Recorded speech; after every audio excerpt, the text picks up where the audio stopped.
Hello students, વિષય રસાયણ વિજ્ઞાન, પ્રકરણ નંબર 1 રસાયણ વિજ્ઞાનની કેટલીક પાયાની સંકલ્પનાઓ. તો સ્ટુડન્ટ્સ, આપણે ભાગ 6 માં રાસાયણિક સંયોગીકરણના નિયમો અને ડાલ્ટનના પરમાણ્વીય સિદ્ધાંતનો અભ્યાસ કર્યો. તો હવે આજે આપણો નેક્સ્ટ ટોપિક છે પરમાણ્વીય દળ, એટોમિક માસ. બરાબર છે. તો સ્ટુડન્ટ્સ, પહેલા આપણે થોડો પરમાણ્વીય દળનો ઇતિહાસ જોઈ લઈએ. તો કે જૂના સમયમાં, એટલે કે ઘણા બધા વર્ષો પહેલા જુદા જુદા પરમાણુઓની શોધ થઈ હતી. ત્યારે એક જ પ્રોબ્લેમ હતી કે પરમાણુઓનું દળ કેવી રીતે નક્કી કરવું. તો કે પહેલાના સમયમાં આજની જેમ ખૂબ જ આધુનિક ટેકનોલોજી હતી નહીં. આજકાલ તો ઘણા એવા આધુનિક સાધન છે જેના દ્વારા આપણે પરમાણ્વીય દળ શોધી શકીએ છીએ. જેમ કે દ્રવ્યમાન સ્પેક્ટ્રોમીટરની મદદથી પરમાણ્વીય દળ શોધી શકાય છે. હાઇડ્રોજન જે તત્વ છે એ ખૂબ જ હલકું હતું, તેથી તે સમયે તેનું દળ 1 માની લેવામાં આવ્યું હતું, પણ તે સક્સેસ થયું નહીં. તેને પ્રમાણિત ગણીને બીજા તત્વનું દળ ગણી શક્યા નહીં. આપણે પણ જીવનમાં બધી વસ્તુઓ જે હોય છે તેને સાપેક્ષ દળ જ ગણતા હોઈએ છીએ. ઉદાહરણ તરીકે હું લઉં તો કે 1 કિલોગ્રામ કેળા આપણે બજારમાં લેવા જઈએ તો એક તરફ 1 કિલોગ્રામનો બાટ મૂકવામાં આવે અને બીજી તરફ કેળા, તો આમ જોવા જઈએ તો તે સાપેક્ષ દળ જ કહેવાય. બરાબર છે. તેને એક્ઝેક્ટ એટલે કે ચોક્કસ દળ કહી શકાતું નથી. હવે જો 1 કિલોગ્રામ એ પણ માનવામાં આવેલ છે, તો 1 કિલોગ્રામ કેવી રીતે માનવામાં આવ્યું? તો કે લંડનની પ્રયોગશાળામાં પ્લેટિનમ અને ઇરિડિયમ મિશ્ર ધાતુમાંથી બનાવેલા નળાકારના દળને 1 કિલોગ્રામ કહે છે, જેના વિશે મેં તમને આગળના વિડીયોમાં જણાવી દીધું હતું. આમ ત્યારબાદ આયરનથી બનેલા 1 કિલોગ્રામના બાટનો ઉપયોગ કરીએ છીએ.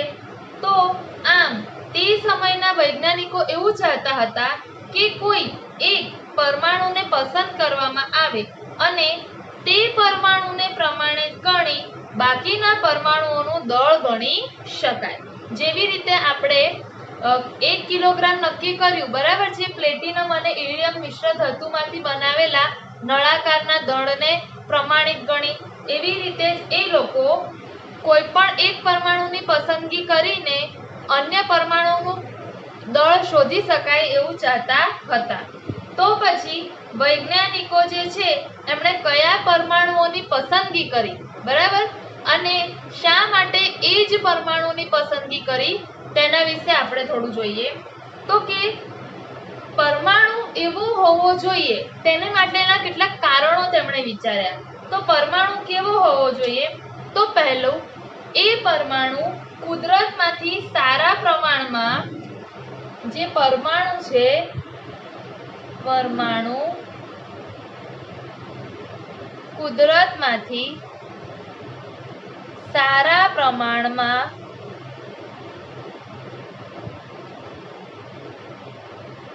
મળતો હોવો જોઈએ.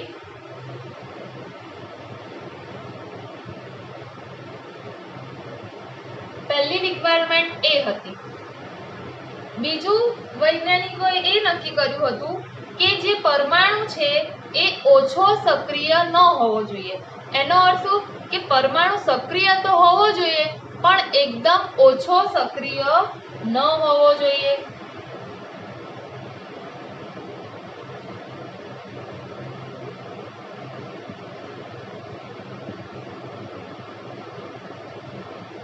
બરાબર છે. કેવો ઓછો સક્રિય ન હોવો જોઈએ? તો આપણે બધા જાણીએ છીએ કે જે આર્ગોન, ક્રિપ્ટોન, નિયોન, આ બધા કેવા છે? તો કે નિષ્ક્રિય છે. બરાબર છે. તો આ જે નિષ્ક્રિય છે આ પ્રકારનો પરમાણુ હોવો જોઈએ નહીં.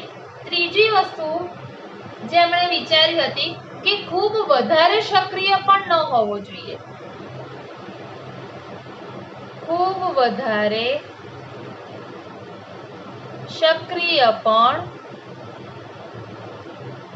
ન હોવો જોઈએ. કેવો ખૂબ વધારે સક્રિય ન હોવો જોઈએ? તો કે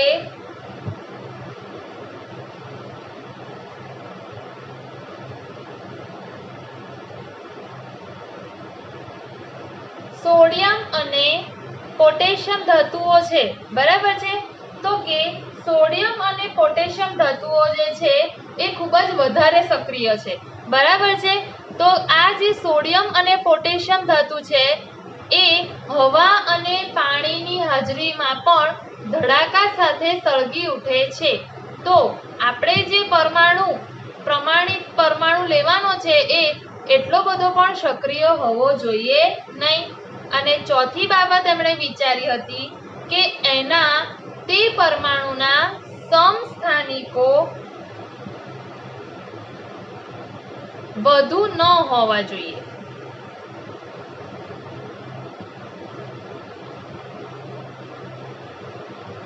ઈસવીસને 1961 કોને પ્રમાણિત કરવામાં આવ્યું? તો કે કાર્બન 12, બરાબર છે, તેને પ્રમાણિત કરવામાં આવ્યું. હવે આપણો પ્રશ્ન એ થાય કે કેમ કાર્બન 12 ને જ પ્રમાણિત ગણવામાં આવ્યું? તો એ આપણે જે 4 બાબતો વૈજ્ઞાનિકોએ જે વિચારી હતી, બરાબર છે, એ કાર્બન 12 ને પ્રમાણિત ગણવા માટે યોગ્ય છે કે નહીં એના વિશે આપણે જોઈએ. તો જુઓ, તો કે જે કાર્બન 12 છે, બરાબર છે, એ આપણને કુદરતમાંથી 5મા નંબરે પ્રાપ્ત થાય છે.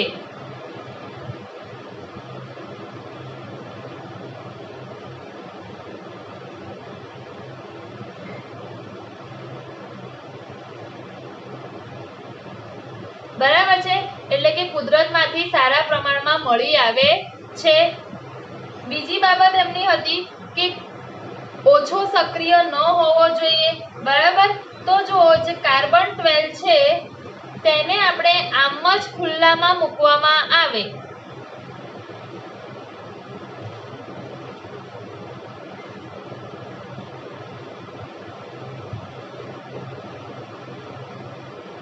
તો તે પ્રક્રિયા કરતો નથી.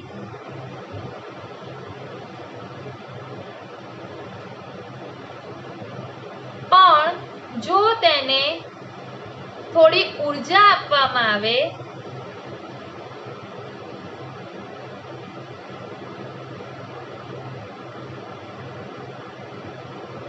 તો તે પ્રક્રિયા કરે છે. એનો અર્થ કે એ ઓછો સક્રિય હોવો જોઈએ નહીં, એટલે કે સક્રિય તો છે, તેને આમની આમ આપણે ખુલ્લામાં મૂકીશું, બરાબર છે, તો તે સોડિયમ અને પોટેશિયમની જેમ ધડાકા સાથે સળગી નહીં ઉઠે, એટલે કે વધારે સક્રિય તો નથી. બીજી વસ્તુ કે તેને તમે થોડી ઊર્જા આપશો તો તે પ્રક્રિયા કરશે, એટલે કે ઓછો સક્રિય પણ નથી, બરાબર છે. અને ચોથી બાબત કે વધારે સમસ્થાનિકો ન હોવા જોઈએ. તો સ્ટુડન્ટ તમે જાણો છો કે કાર્બનના 3 સમસ્થાનિક છે, બરાબર છે, કાર્બન 12, કાર્બન 13 અને કાર્બન 14. તે સમયે કાર્બનના આ બીજા 2 સમસ્થાનિકો જે છે એ કાર્બન 13 અને 14 એ શોધાયા ન હતા અને તેથી કાર્બન 12 ને કોઈ સમસ્થાનિક નહોતો. પણ એના પછી જ્યારે કાર્બન 13 અને કાર્બન 14 શોધાયા ત્યારે પણ એવું જાણવામાં આવ્યું કે કુદરતમાંથી 99% પ્રમાણ તો કાર્બન 12 જ મળે છે, ફક્ત 1% પ્રમાણમાં જ કાર્બન 13 અને કાર્બન 14 મળે છે. એનો અર્થ કે કાર્બનના જે સમસ્થાનિકો છે 13, 14, બરાબર, એ હોવાને કારણે પણ કોઈ પણ પ્રકારની તકલીફ થશે નહીં. તો આ બધા બાબતોના લીધે કાર્બન 12 ને પ્રમાણિત ગણવામાં આવ્યું. જે પરમાણ્વીય દળ છે તેને પરમાણુ ભાર તરીકે પણ ઓળખવામાં આવે છે, બરાબર. હવે જો દ્રવ્યમાન સ્પેક્ટ્રોમીટર, હાલ આધુનિક સમયમાં તો આપણી પાસે બધા પાસે દ્રવ્યમાન સ્પેક્ટ્રોમીટર છે, બરાબર છે? તો કે દ્રવ્યમાન સ્પેક્ટ્રોમીટરની મદદથી કાર્બન 12 નો પરમાણ્વીય દળ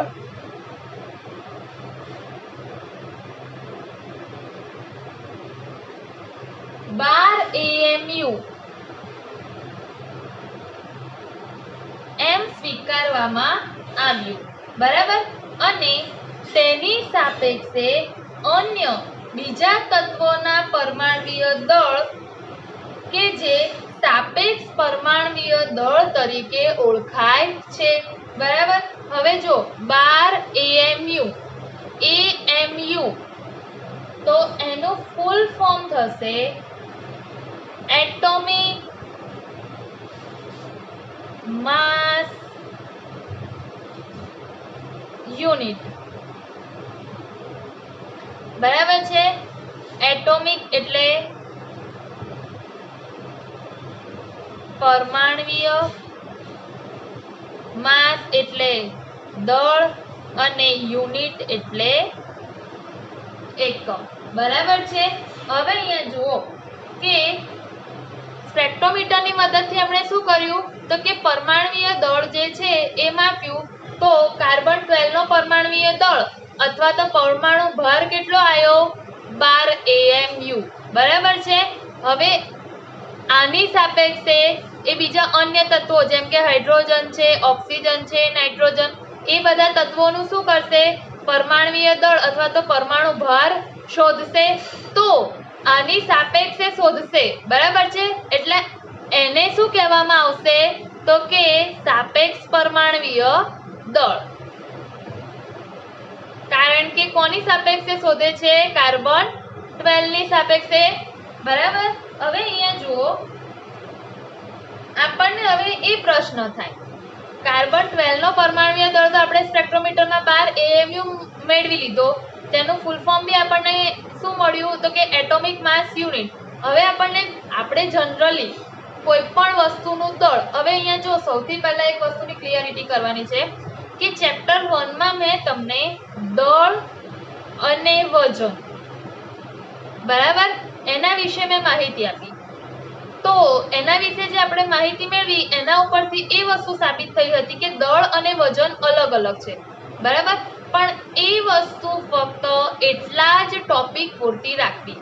હવે તમને બીજી કોઈ પણ જગ્યાએ કેમેસ્ટ્રીમાં અથવા તો આ જ ચેપ્ટરમાં દળ અને વજન એ શબ્દનો ઉપયોગ કરવામાં આવે તો એ બંનેને હંમેશા સરખું જ સમજવું, બરાબર છે? પછી ત્યાં એવું નહીં વિચારવાનું કે દળ અલગ આવશે અને વજન અલગ આવશે. ફક્ત ને ફક્ત જ્યારે દળ અને વજનનો તફાવત હોય અથવા તો એના સ્પેસિફિક ટોપિકની વાત કરી હોય તો ત્યારે જ તમારે એ બે વસ્તુને અલગ સમજવાની. એના સિવાય કોઈ પણ દાખલો હોય કે કોઈ પણ થિયરી હોય કે કોઈ પણ એકમ હોય કે કોઈ પણ બાબત હોય એમાં દળ અને વજન બંને એક જ છે, બરાબર? અને આપણે વ્યવહારિક રીતે ક્યારે બી દળ શબ્દનો ઉપયોગ કરતા નથી, હંમેશા આપણે આપણા વ્યવહારમાં વજન શબ્દનો ઉપયોગ કરીએ છીએ. હવે આ જે 12 AMU તમને કાર્બન 12 નો પરમાણ્વીય દળ મળી ગયો, એના ઉપરથી સૌથી પહેલા પ્રશ્ન એ થાય, શું પ્રશ્ન થાય તો કે આપણે કોઈ પણ વસ્તુનું વજન, બરાબર, અથવા તો દળ શામાં માપીએ તો કે ગ્રામમાં અથવા તો કિલોગ્રામમાં. તો એક એટોમિક માસ યુનિટ બરાબર ખાલી જગ્યા ગ્રામ એ શોધવું હોય તો એની માટે એક સૂત્ર આપવામાં આવ્યું છે. તો કે શું સૂત્ર છે સ્ટુડન્ટ? તો કે 1 AMU બરાબર 1/12 ગુણ્યા કાર્બન 12 ના એક પરમાણુનું દળ.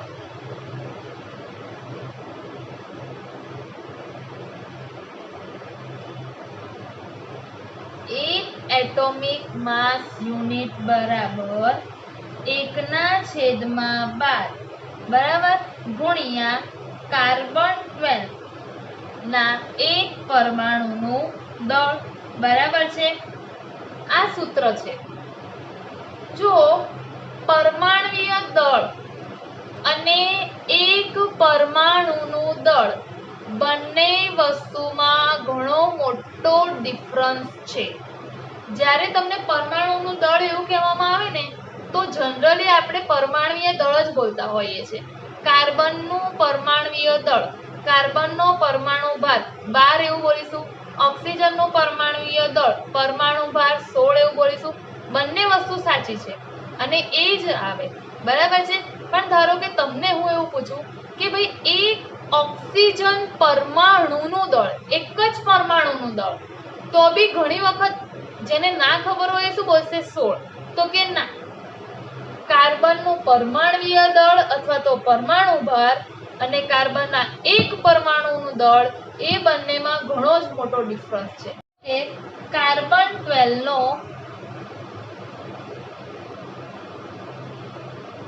પરમાણુ ભાર અથવા તો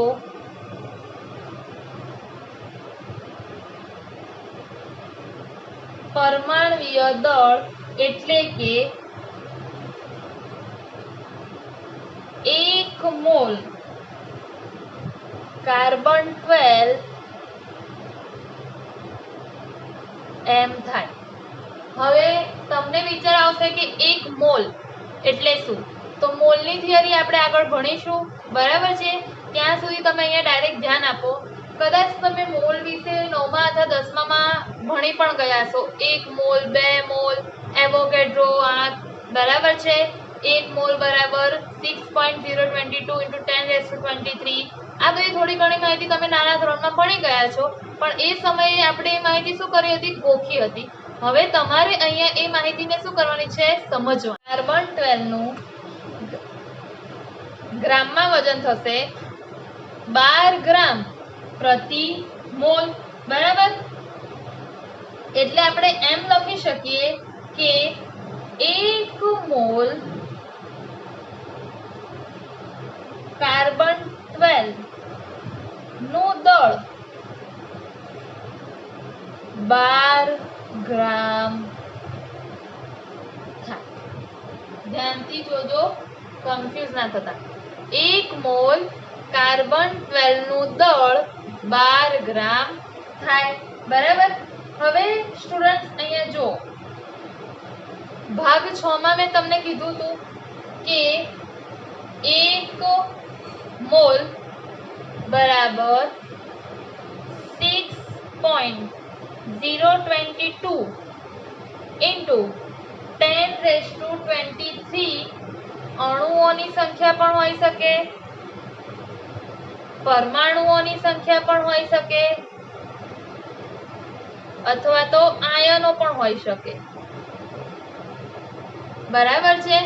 1 મોલ કોઈ પણ વસ્તુ લઈ લો તો 1 મોલ બરાબર 6.022 × 10⁻23 અણુઓ પણ હોઈ શકે, પરમાણુઓ પણ હોઈ શકે અને આયનો પણ હોઈ શકે. હમણાં આપણે શાની વાત કરીએ છીએ? પરમાણુઓની બરાબર. એટલે આપણે હાલમાં શું લેવાનું કે 1 મોલ બરાબર 6.022 × 10⁻23 પરમાણુઓ, કારણ કે આપણે કાર્બન 12 બરાબર છે એના પરમાણુની વાત કરી રહ્યા છે. હવે અહીંયા જો આપણે બધી વસ્તુ આ કોમન લઈ લીધી કે કાર્બન 12 નું પરમાણ્વીય દળ કેટલું થાય? તો કે 1 મોલ કાર્બન 12 એમ થાય. 1 મોલ કાર્બન 12 નું દળ ગ્રામમાં કેટલું થાય? તો કે 12 ગ્રામ થાય. 1 મોલ એટલે શું? તો કે 6.022 × 10⁻23 પરમાણુઓ. તો હવે અહીંયા આના ઉપરથી આપણે એક વસ્તુ શોધી શકીએ. પરમાણ્વીય દળ તો તમે શોધી લીધું પહેલા જ સ્પેક્ટ્રોમીટરની મદદથી. શું હતું? 12 AMU બરાબર છે. કાર્બન 12 નું પરમાણ્વીય દળ બરાબર મેં જે 1 મોલ કાર્બન 12 એમ લખ્યું છે એમાં હું આ જ વસ્તુ કહેવા માંગુ છું કે 12 કાર્બન 12 નો જે પરમાણુ ભાર 12 AMU છે બરાબર 1 મોલ કાર્બન 12. બરાબર છે. એને મેં અહીંયા જો લખ્યું છે કે કાર્બન 12 બરાબર 12 ગ્રામ પ્રતિ મોલ. આ સામાં લખ્યું ગ્રામમાં, બરાબર છે. કાર્બન 12 બરાબર 12 ગ્રામ પ્રતિ મોલ. બીજી ભાષામાં 1 મોલ કાર્બન 12 નું દળ 12 ગ્રામ થાય. 1 મોલ બરાબર 6.022 × 10⁻23 પરમાણુ. આપણને એક કાર્બન પરમાણુનું દળ જોઈએ છે. કેટલા કાર્બન પરમાણુનું દળ જોઈએ છે? એક કાર્બન પરમાણુ. કાર્બન 12 નો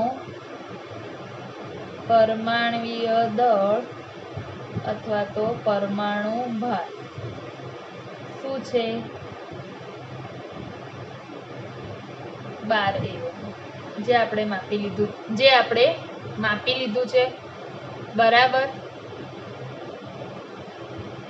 1 મોલ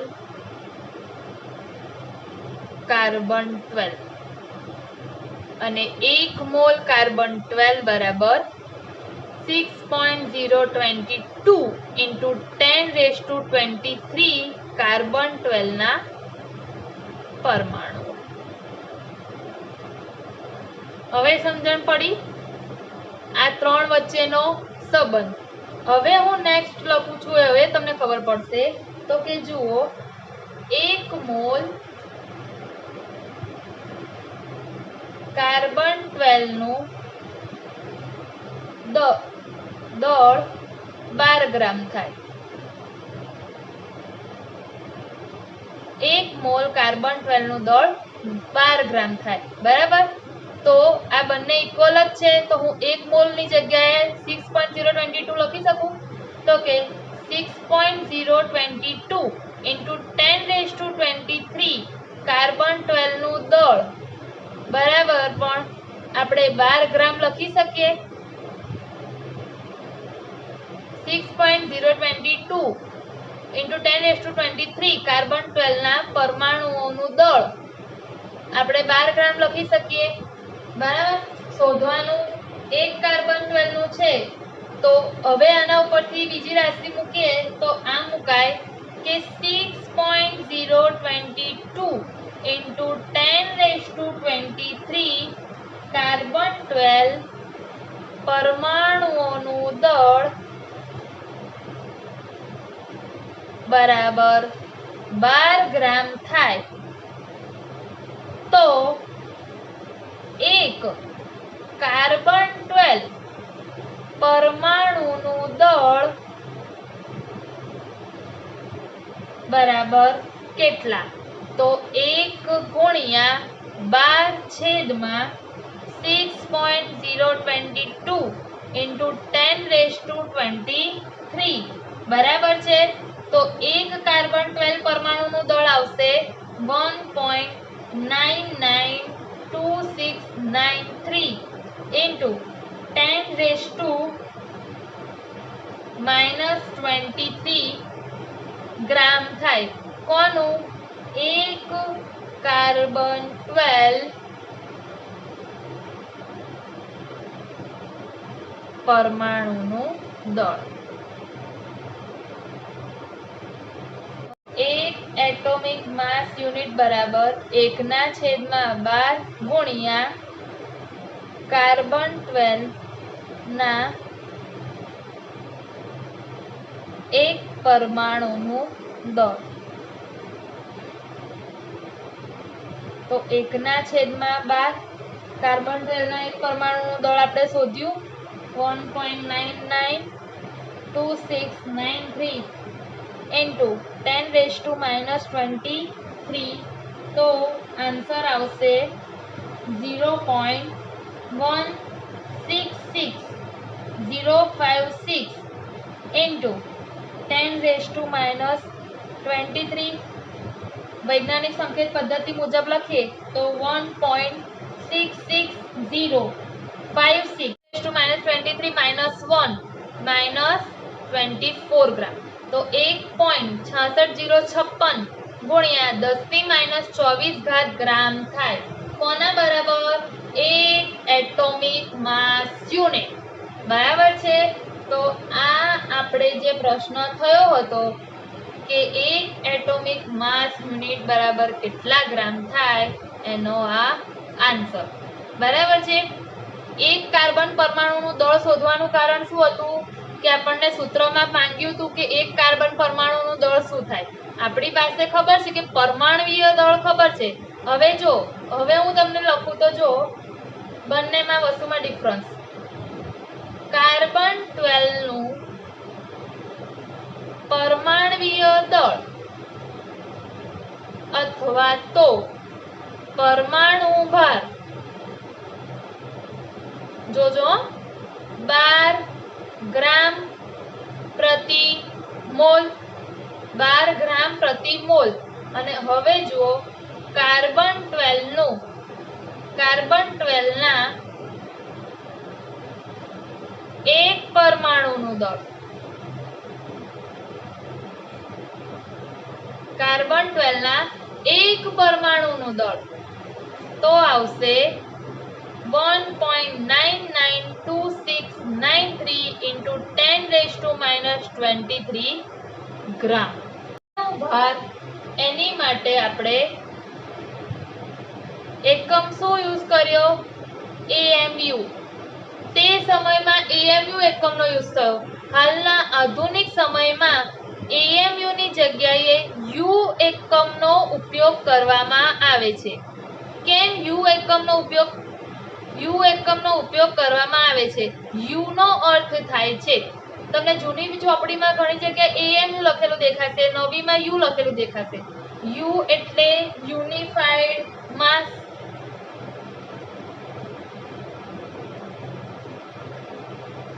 ગુજરાતીમાં કહેવાય એકીકૃત દળ।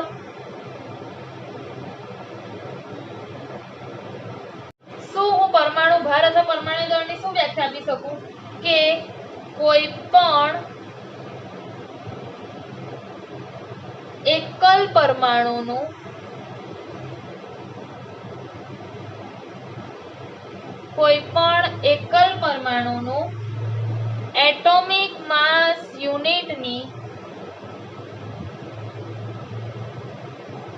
સાપેક્ષમાં દળ કોઈ પણ એકલ પરમાણુનું એટોમિક માસ યુનિટની સાપેક્ષમાં દળ અથવા તો બીજી વ્યાખ્યા આપવી હોય તો 1 મોલ પરમાણુનું દળ 1 મોલ પરમાણુનું દળ એટલે જ પરમાણુય દળ અથવા પરમાણુ ભાર આપણે આગળ જોઈ લીધું। અને કોઈ એક પરમાણુનું એટોમિક માસ યુનિટની સાપેક્ષમાં દળ એટલે પણ શું થાય પરમાણુય દળ અથવા તો પરમાણુ ભાર। તો હવે સ્ટુડન્ટ્સ દ્રવ્યમાન સ્પેક્ટ્રોમીટર અથવા તો દળ સ્પેક્ટ્રોમીટરની મદદથી આપણે સૂક્ષ્મ કણોનું દળ માપી શકીએ બરાબર છે। તો આપણે એક ઉદાહરણ દ્વારા બી સમજી લઈએ કેવી રીતે।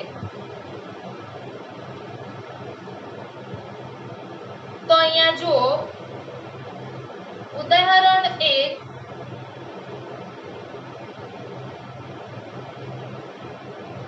હાઇડ્રોજનનું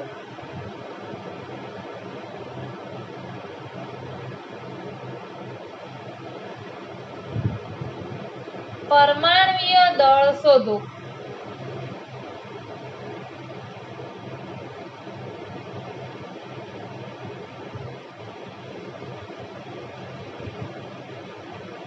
હાઇડ્રોજનનું પરમાણુય દળ શોધો અથવા તો આપણે હાઇડ્રોજનનો પરમાણુ ભાર શોધવાનો છે બરાબર છે। હવે દ્રવ્યમાન સ્પેક્ટ્રોમીટરની મદદથી હાઇડ્રોજનના એક પરમાણુનું દળ શોધેલું છે। હાઇડ્રોજનના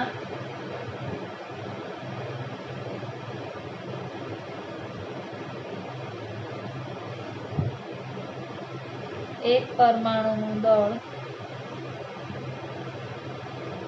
બરાબર 1.6736 ગુણ્યા 10⁻24 ગ્રામ બરાબર।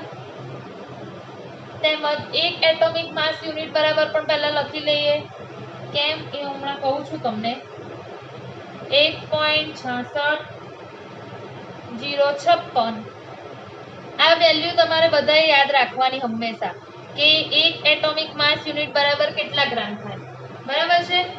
હવે આપણને શોધવાનું શું કીધું છે, હાઇડ્રોજનનું પરમાણ્વીય દળ।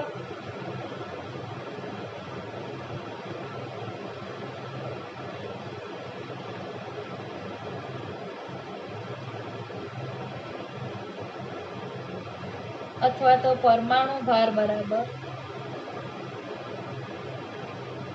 વ્યાખ્યા આપી તો કે કોઈ પણ એકલ પરમાણુનું એટલે કે કોઈ પણ એક પરમાણુનું આપણે એટોમિક માસ યુનિટ, બરાબર છે। એટોમિક માસ યુનિટ એટલે પરમાણ્વીય એકમ પરમાણ્વીય દળ, ગુજરાતી એનું કહીએ તો એની સાપેક્ષમાં આપણે દળ શોધીએ તો પરમાણ્વીય દળ મળી જાય।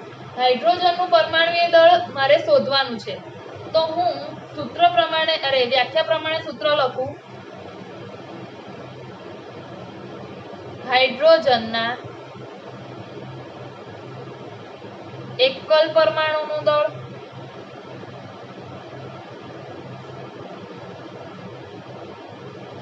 છેદમાં એટોમિક માસ યુનિટ એકમ પરમાણ્વીય દળ। તમારી બુકમાં ને એમ ડાયરેક્ટ વેલ્યુ મૂકેલી છે, એકલ પરમાણુનું દળ મૂકી દીધું છે અને એની જે ડાયરેક્ટ એટોમિક માસ યુનિટની ગ્રામમાં વેલ્યુ મૂકી દીધી છે, પણ કેમ એનું કારણ આપેલું નથી। આપણે આ બધું જે આગળ જાણ્યું એ આ સૂત્ર કેમ આવ્યું એના માટે ખાસ જાણ્યું છે, બરાબર। હવે જુઓ, હાઇડ્રોજનના એકલ પરમાણુનું દળ વેલ્યુ મૂકીએ 1.6736 ઇન્ટુ 10⁻⁻24 ગ્રામ। એક એટોમિક માસ યુનિટની વેલ્યુ 1.66056 ગુણ્યા 10⁻24 ગ્રામ, બરાબર છે। ગ્રામ ગ્રામ એકમ ઉડી જશે, 10⁻24 10⁻24 ઉડી જશે। આન્સર આવશે તમારો 1.0078, બરાબર, આટલો જવાબ આવશે। પરમાણ્વીય દળ શોધવાનું કીધું છે, હાઇડ્રોજનનું પરમાણ્વીય દળ અથવા તો પરમાણુ ભાર, એનો એકમ શું છે, એટોમિક માસ યુનિટ AMU, તો અહીંયા લખીશું 1.0078 AMU। હાલમાં આપણે AMU ની જગ્યાએ શું એકમ વાપરીએ છીએ તો કે યુનિફાઈડ માસ, બરાબર, તો આપણે 1.0078, બરાબર છે, AMU ની જગ્યાએ U પણ લખી શકીએ છીએ એકમ। હવે બીજું જો 7 ની પાછળ 8 કેવી સંખ્યા છે, 5 થી મોટી, છેલ્લો અંક 5 થી મોટો હોય તો આગળના અંકમાં શું થશે, 1 નો વધારો, તો આપણે આમ લખી શકીએ 1.008 U। તો હાઇડ્રોજનનો પરમાણુ ભાર કેટલો, 1.008। કોઈ બી વસ્તુની સરેરાશ ક્યારે કાઢવામાં આવે અથવા તો કોઈ પણ કિંમત સરેરાશ કિંમત ક્યારે કાઢવામાં આવે તો કે જ્યારે એકથી વધારે વસ્તુ હોય અથવા તો એકથી વધારે કિંમતો હોય તો આપણે ત્યારે સરેરાશ અથવા તો એવરેજ કાઢીએ, બરાબર છે। તો હવે અહીંયા જુઓ, કુદરતમાંથી જે તત્વો આપણને મળે છે તે તત્વો બે કે તેથી વધારે સ્વરૂપમાં આપણને જોવા મળે છે, પણ પરમાણુ ભાર અને પરમાણ્વીય દળ કેવા અલગ અલગ, તે સમયે સરેરાશ પરમાણ્વીય દળ શોધવો પડે છે, બરાબર છે।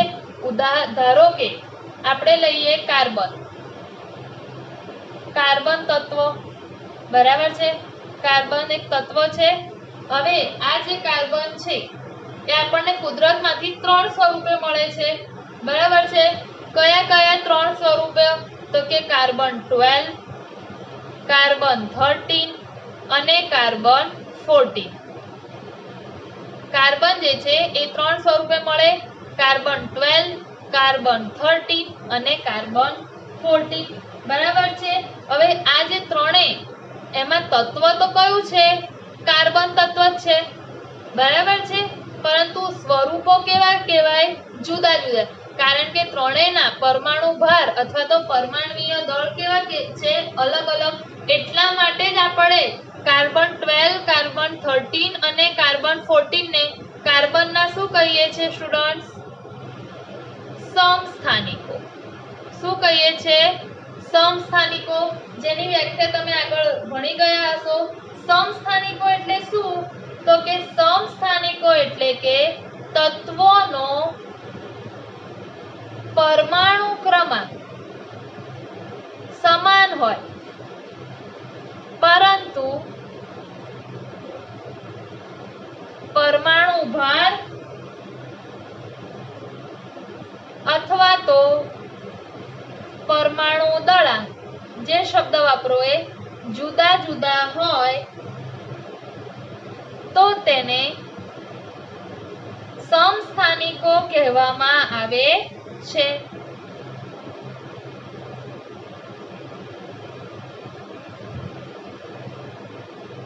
બરાબર, આ છે સમસ્થાનિકની વ્યાખ્યા. કાર્બન 12, 13 અને 14 શું કીધું? પરમાણુ ક્રમાંક સમાન. કાર્બનનો પરમાણુ ક્રમાંક સ્ટુડન્ટ શું છે? કાર્બનનો 6 પરમાણુ ક્રમાંક છે. બરાબર, અને પરમાણુ ભાર તો કે 12, 13 અને 14 આ ત્રણેય કાર્બન જે છે એનો પરમાણુ ક્રમાંક ત્રણેયનો શું આવશે? 6. બરાબર, એટલે પરમાણુ ક્રમાંક સમાન અને પરમાણુ દળાંક અથવા તો પરમાણુ ભાર કેવા? જુદા જુદા, તો તેને એક શું કહેવાય? સમસ્થાનિકો કહેવાય છે. સમસ્થાનિકો જુદા જુદા સ્વરૂપે મળે છે. એ જ રીતે આ સમસ્થાનિકો કુદરતમાંથી જુદા જુદા પ્રમાણમાં મળે છે. જુદા જુદા સ્વરૂપે તો મળે છે, પણ કેવા પ્રમાણમાં મળે છે? તો કે જુદા જુદા પ્રમાણમાં મળે છે. અને આ જે પ્રમાણ મળે છે તેની માટે શબ્દ વાપરવામાં આવ્યો છે પ્રચુરતા. બરાબર છે, આ જે સમસ્થાનિકો જુદા જુદા પ્રમાણમાં મળે છે તો પ્રમાણ માટે હમણાં શબ્દ વાપરવામાં આવ્યો છે પ્રચુરતા. બરાબર છે, તો ઉદાહરણ દ્વારા આપણે સમજીએ તો તમારી બુકમાં કાર્બનનું જ ઉદાહરણ આપેલું છે. તો જુઓ, ઉદાહરણ તરીકે કાર્બન 3 સમસ્થાનિકો ધરાવે છે.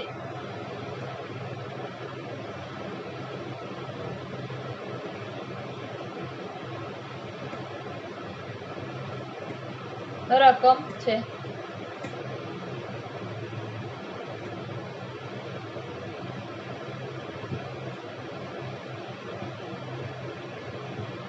તેમના દળ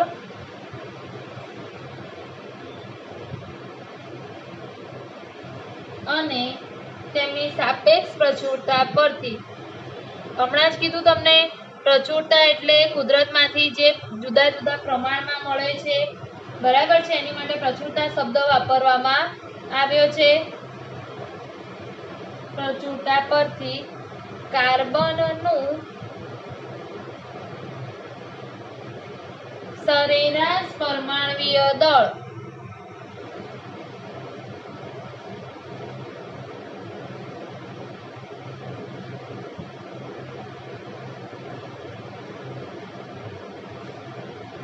શોધો. કાર્બન 3 સમસ્થાનિકો ધરાવે છે. હમણાં જ વાત થઈ. તેમના દળ અને તેમની સાપેક્ષ પ્રચુરતા પરથી કાર્બનનું સરેરાશ પરમાણ્વીય દળ શોધો. બરાબર છે, તો રકમ આપી છે આ રીતે.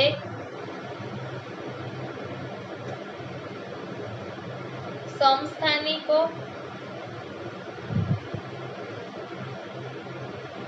પ્રચુરતા પ્રમાણ શામાં આપેલું છે? ટકામાં.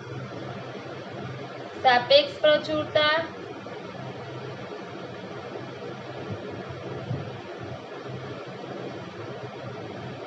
પરમાણ્વીય દળ અથવા તો પરમાણુ ભાર, એકમ શું આવશે?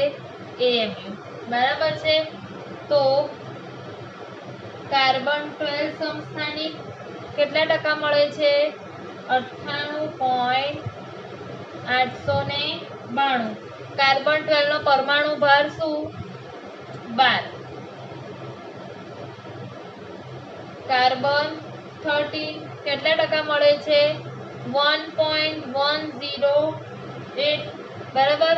એનો પરમાણુ ભાર શું છે? જો આપણે નોર્મલી 12, 13 અને 14 બોલે છે, પણ આ શું કરેલું છે? ચોક્કસ પરમાણુય દળ તમને આપેલું છે. તો 13.00 335 કાર્બન 14 પ્રમાણ 2 × 10⁻10 ઘાત 2 × 10⁻10 એટલે 0.00000 કેટલા પછી બરાબર છે 10⁻10 ઘાત 2 અને એનું પરમાણ્વીય દળ 14.00317 બરાબર સ્ટુડન્ટ. આ આપી છે તમને રકમ. તેનું ટકામાં પ્રમાણ ગુણ્યા તેનું પરમાણ્વીય દળ. જે સમસ્થાનિક આપેલું હોય અને એનું જે પ્રમાણ આપેલું હોય એને પરમાણુ ભાર વડે ગુણવાના વત્તા બીજો સમસ્થાનિક કાર્બન 12 નું પ્રમાણ ગુણ્યા કાર્બન 13 નું પ્રમાણ ગુણ્યા કાર્બન 13 નું પરમાણ્વીય દળ પ્લસ કાર્બન 14 નું ટકામાં પ્રમાણ ગુણ્યા કાર્બન 14 નું પરમાણ્વીય દળ. કોષ્ટક પરથી આપણે જો રકમ લખીએ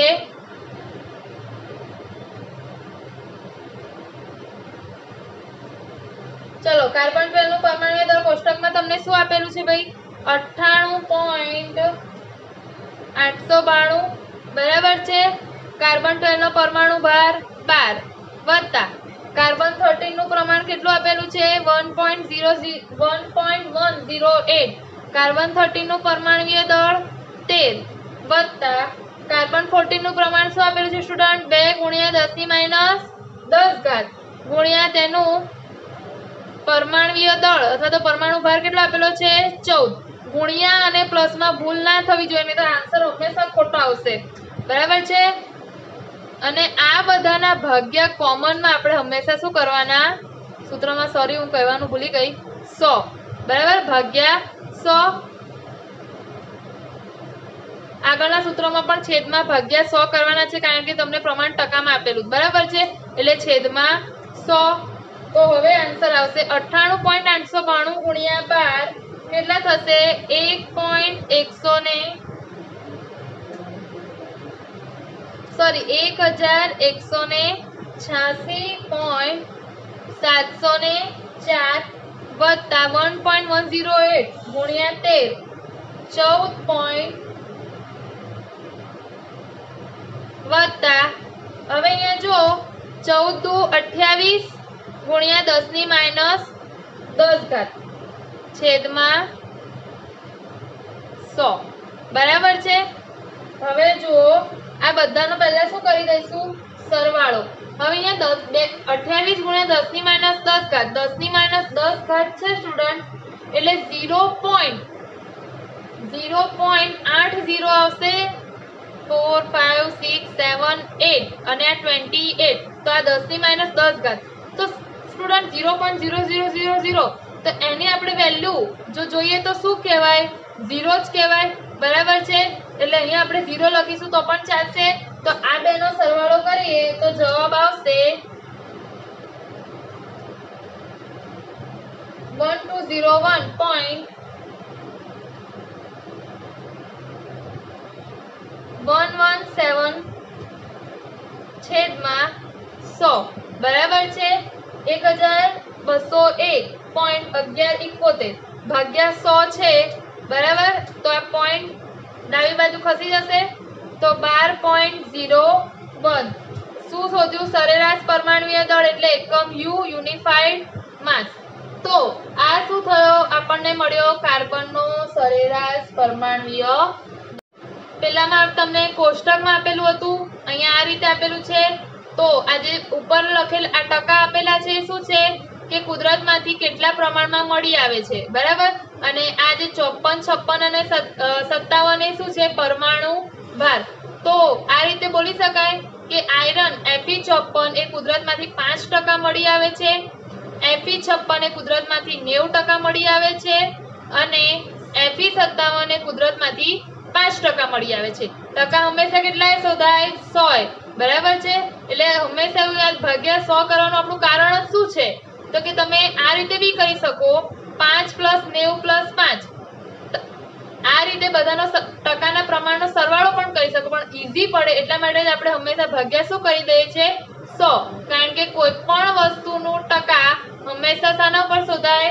100 એ. તો હવે અહીંયા જો Fe જે છે એનો સરેરાશ પરમાણ્વીય દળ બરાબર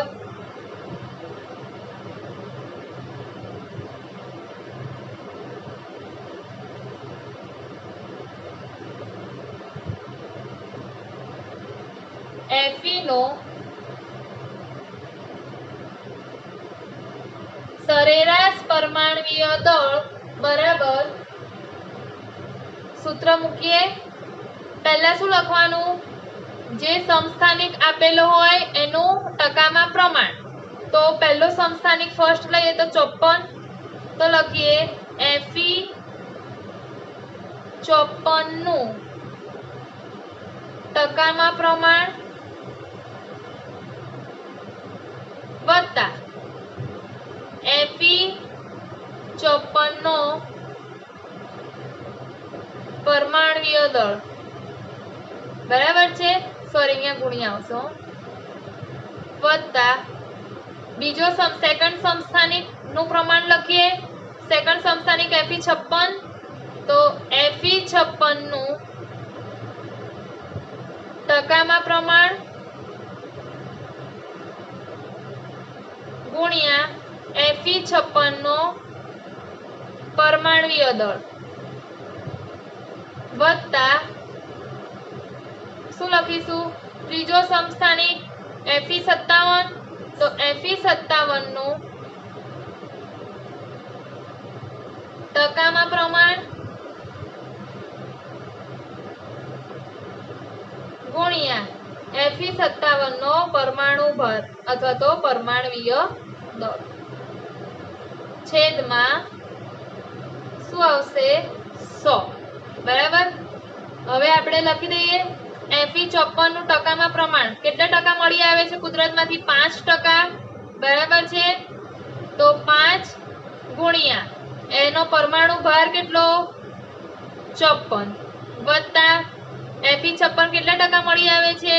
90. તો 90 ગુણ્યા પરમાણુ ભાર 56 વત્તા Fe 57 કુદરતમાંથી કેટલા ટકા મળી આવે છે? 5 ગુણ્યા Fe 57 નો પરમાણુ ભાર 57 ભાગ્યા 100. બરાબર છે. 54 ગુણ્યા 4 270.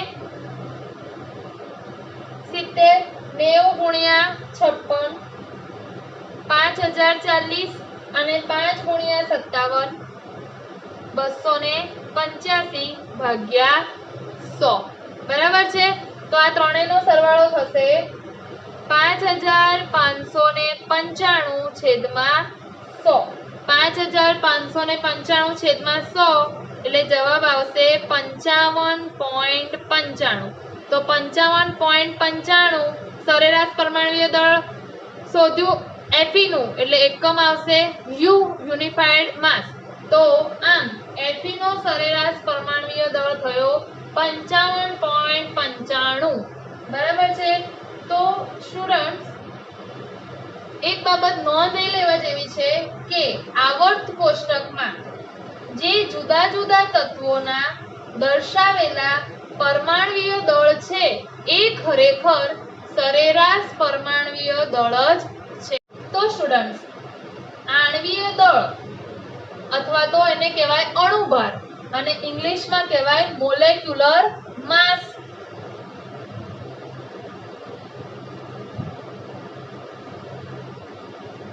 બરાબર છે. આણ્વીય દળ એટલે શું? અણુભાર.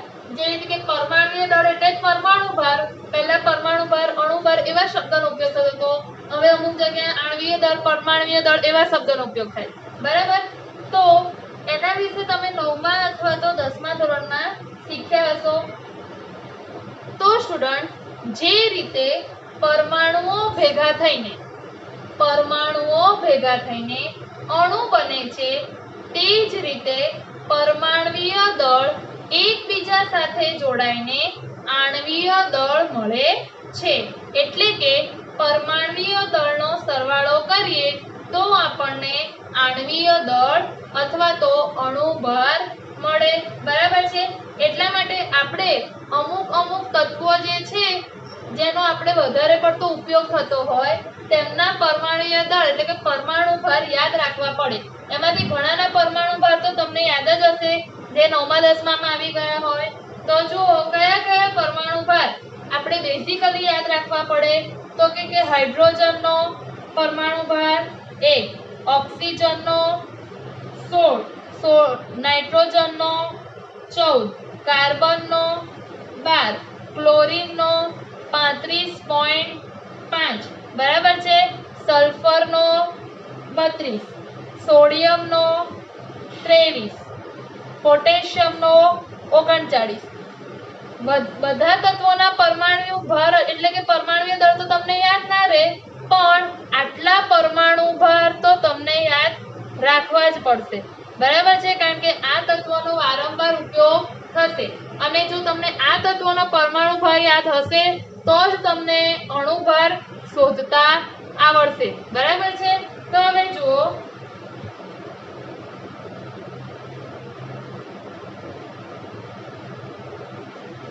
આણ્વીય દળની મારે જો વ્યાખ્યા આપવી હોય, મેં તમને કહી દીધું કે પરમાણ્વીય દળનો સરવાળો કરીએ તો આપણને આણ્વીય દળ મળી જાય, બરાબર છે। પણ એની જો પ્રોપર વ્યાખ્યા આપવી હોય તો આ રીતે આપી શકાય કે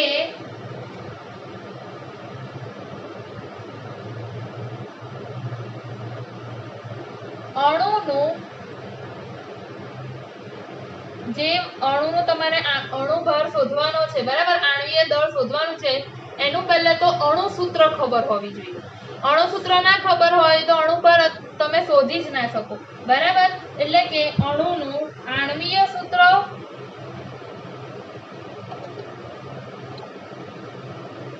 એને તમે અણુ સૂત્ર એવું પણ કહી શકો।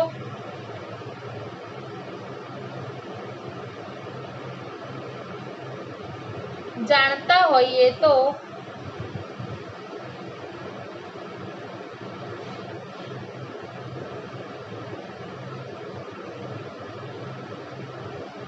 તેમાં રહેલા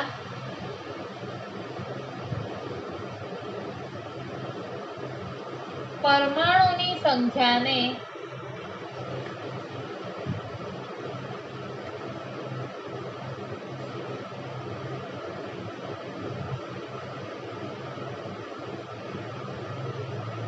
તે પરમાણુના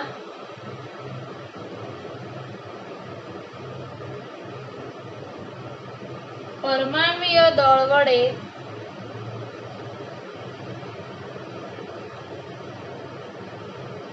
ગુણી તેમનો સરવાળો કરતા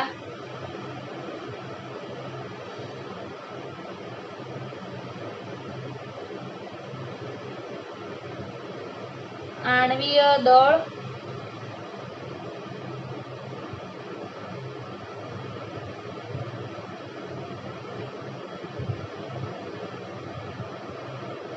અથવા તો તેને અણુભાર કહે છે, બરાબર। તો આપણે આ જે વ્યાખ્યા લખી એને ઉદાહરણ દ્વારા સમજીએ। મારે પાણીનો અણુભાર શોધવો છે। શાનો અણુભાર શોધવો છે? પાણીનો અથવા તો આણ્વીય દળ। પાણીનો આણ્વીય દળ મારે શોધવું છે, તો વ્યાખ્યામાં શું કીધું કે પાણી, બરાબર, એનું અણુભાર શોધવું તો કે અણુનું આણ્વીય સૂત્ર ખબર હોવી જોઈએ। પાણી અણુ છે, એનું અણુ સૂત્ર શું છે? H2O, બરાબર, પાણીનું અણુ સૂત્ર H2O। તો આપણે આ જાણીએ છીએ। પછી શું કહે છે કે તેમાં રહેલા પરમાણુ કોણ છે? તો કે ઓક્સિજન અને હાઇડ્રોજન, આ બે પરમાણુઓ છે। તે પરમાણુની સંખ્યાને, હવે જો ઓક્સિજન અને હાઇડ્રોજન પરમાણુ છે શામાં? તો કે H2O ના અણુમાં। તો અહીંયા ઓક્સિજન કેટલા છે? 1, હાઇડ્રોજન કેટલા છે? 2। તો શું કહે છે? તો કે પરમાણુની સંખ્યાને, 2 હાઇડ્રોજન છે તો 2, તેને પરમાણુના પરમાણ્વીય દળ વડે ગુણી તો H2O માં 2 હાઇડ્રોજન, તો 2 બરાબર છે ગુણ્યા શું કહે છે હાઇડ્રોજનનો પરમાણુ દળ, હાઇડ્રોજનનું પરમાણ્વીય દળ, 1 ઓક્સિજન તો 1 ગુણ્યા ઓક્સિજનનું પરમાણ્વીય દળ, બરાબર છે। તો હવે H2O માં 2 પરમાણુઓ હાઇડ્રોજન અને ઓક્સિજન, પછી શું કીધું તો કે તેમની સંખ્યા, તો કે 2 હાઇડ્રોજન છે તો 2 ગુણ્યા T પરમાણુનું દળ એટલે હાઇડ્રોજન પરમાણુનું દળ, 1 ઓક્સિજન છે તો 1 ગુણ્યા ઓક્સિજનનું પરમાણુ દળ, પછી એ બંનેનો શું કરવાનો સરવાળો, બરાબર। તો આપણને શું મળશે અણુભાર એટલે કે આણ્વીય દળ। તો જો H2O નો અણુભાર મારે પાણીનો અણુભાર શોધવો છે તો 2 હાઇડ્રોજનનો પરમાણુ ભાર શું છે 1, બરાબર છે, 1 ગુણ્યા ઓક્સિજનનો પરમાણુ દળ શું છે 16, તો 2 એકા 2, 16 એકા 16, 16 ને 2 કેટલા થશે 18, બરાબર। તો આ આપણને શું મળ્યું પાણીનું આણ્વીય દળ। એની માટે બી પરમાણ્વીય દળ માટે જે રીતે આપણે એકમ યુઝ કરતા હતા એવી રીતે અણુભાર માટે બી શું યુઝ કરવાનો આણ્વીય દળ માટે બી એકમ યુનિફાઈડ માસ, બરાબર છે। તો આ રીતે આપણે કેટલાક બીજા ઉદાહરણ જોઈએ તો એના પરથી તમને વધારે ક્લિયર થશે। તો હવે જો બીજું આપણે ઉદાહરણ લઈ લઈએ।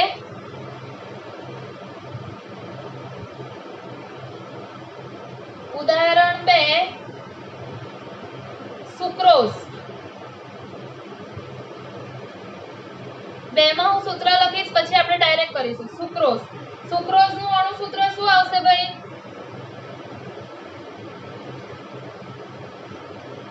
તો કે C12H22O11, અણુસૂત્ર ખબર છે, એમાં પરમાણુઓ કયા કાર્બન, હાઇડ્રોજન અને ઓક્સિજન। તો મારે સુક્રોઝનું આણ્વીય દળ શોધવું છે તો કે સુક્રોઝનું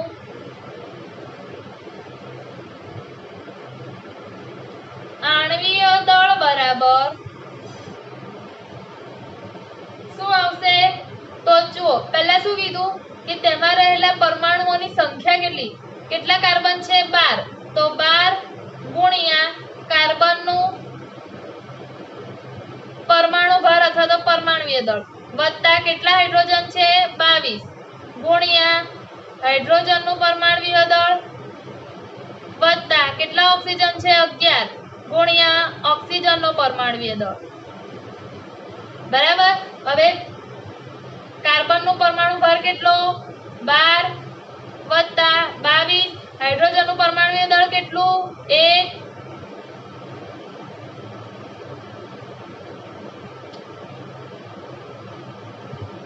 વત્તા 11, ઓક્સિજનનું પરમાણુ દળ કેટલો 16, બરાબર। તો હવે ગુણાકાર કરીશું તો જવાબ આવશે આપણે ત્રણેયનો સરવાળો કરતા 342 U। આ થયું સુક્રોઝનો અણુભાર અથવા તો આણ્વીય દળ, બરાબર છે। હવે જે થોડાક ઉદાહરણ કરાવું છું એમાં હવે ડાયરેક્ટ સૂત્ર નહીં લખવાનું, ડાયરેક્ટ જ ફટાફટ કરીએ તો કે જુઓ કેવી રીતે।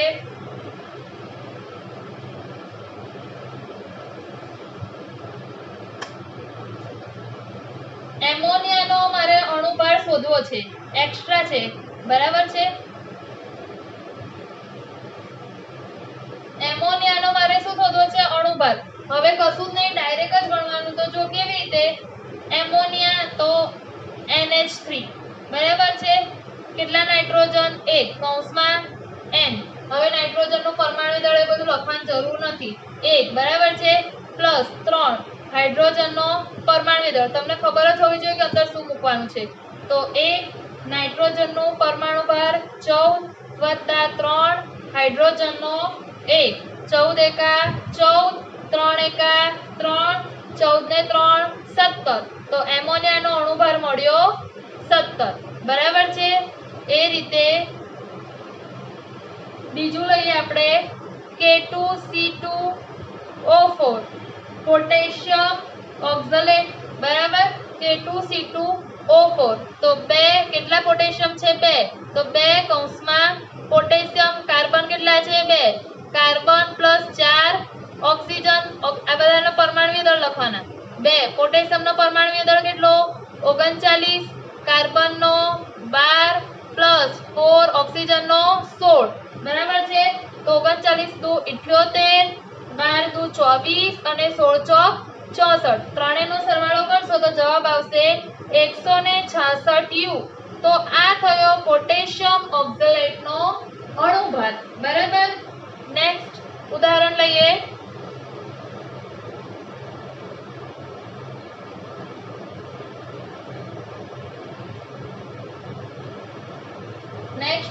લઈએ ત્રીજું યુરિયા એનું અણુસૂત્ર થશે NH2CO NH2 બરાબર છે એને શું કહેવાય છે યુરિયા ઘણી વખત તમને એવું કહી દે એક્ઝામમાં NH2CO NH2 એવું ના આપેલું હોય ને એવું કહી દે કે ભાઈ યુરિયાનો અણુભાર શોધો તો પહેલા એ ખબર હોવી જોઈએ કે યુરિયાનું અણુસૂત્ર શું છે તો કે NH2CO NH2 બરાબર એનું નામ બીજું છે કાર્બોનાઇલ ડાયએમાઇડ CO ગ્રુપ એટલે કાર્બોનાઇલ 2 એમાઇન ગ્રુપ એટલે ડાયએમાઇડ બરાબર હવે જો એની અંદર બી આપણે અણુભાર શોધવાનો છે તો પહેલા નાઇટ્રોજન ગણી લઈએ 1 અને 2 નાઇટ્રોજન એટલે 2 કૌંસમાં લખવાના નાઇટ્રોજન હાઇડ્રોજન કેટલા છે 2 ને 2 4 4 કૌંસમાં લખવાના હાઇડ્રોજન કાર્બન કેટલો છે 1 કૌંસમાં કાર્બન ને ઓક્સિજન કેટલા છે 1 કૌંસમાં ઓક્સિજન નાઇટ્રોજનનો પરમાણુ ભાર 14 પ્લસ 4 હાઇડ્રોજનનો પરમાણુ ભાર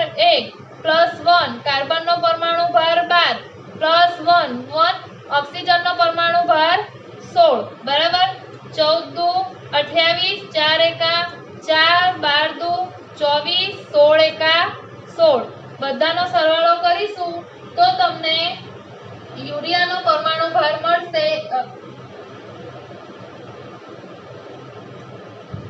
યુરિયાનો પરમાણુ ભાર મળશે 60 યુ તો આ થયો યુરિયાનો પરમાણુ ભાર ટૂંકમાં કોયડો 1 આપેલો છે બરાબર છે એ કોયડા 1 માં લખેલું છે ગ્લુકોઝ એનો અણુભાર શોધેલો છે ગ્લુકોઝનો અણુસૂત્ર સ્ટુડન્ટ C6H12O6 બરાબર છે હવે ગ્લુકોઝનો આપણે શું શોધવો છે અણુભાર એટલે C6H12O6 નો આણ્વીય દળ શોધવું છે ચલો કાર્બન કેટલા 6 કાર્બન હાઇડ્રોજન 12 ઓક્સિજન 6 કાર્બનનો પરમાણુ ભાર 12 હાઇડ્રોજનનો પરમાણુ ભાર 1 ઓક્સિજનનો પરમાણુ ભાર 16 12 6 72 12 એકા 12 16 6 96 બધાનો સરવાળો શું થશે 180 અને યુ એકમ